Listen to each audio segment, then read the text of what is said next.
ওরা চোখ দিয়ে দেখে না, কান আছে ওদের, কান দিয়ে শোনে না, দেখেও দেখে না, শুনেও শোনে না, বুঝেও বোঝে না।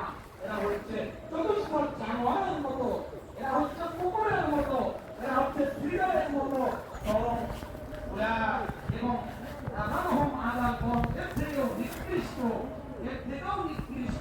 ওরা আইকাহুল কাফিরুন, এরা হচ্ছে চূড়ান্ত পর্যায়ের কাফির, চূড়ান্ত পর্যায়ের কাফির।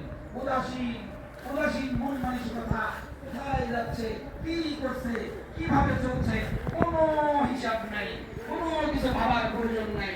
এরা হচ্ছে চূড়ান্ত পর্যায়ের কাফির।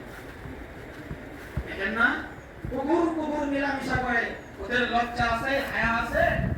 আমাদের মধ্যেও যাদের ছেলে মেয়ে অবাধে মেলামেশা করছে, শপথ কবরে যুবতী বাদাম খাচ্ছে, রানের উপর রান বসে থাকে, মাথা দিয়ে শেষে রং নামাকে। ওরা কাদের ছেলে, কাদের ভাই, কাদের বোন? এদের কি অন্তর নাই?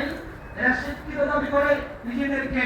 আজকে ঢাকা বিশ্ববিদ্যালয়ে এই খেলা উন্মোচনা চলে, তারা বড় পর্দায় দিয়ে খেলা দেখে।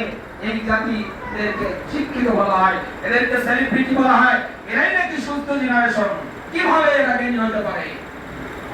এরা চতুষ্পদ জানোয়ার থেকেও নিকৃষ্ট। এরা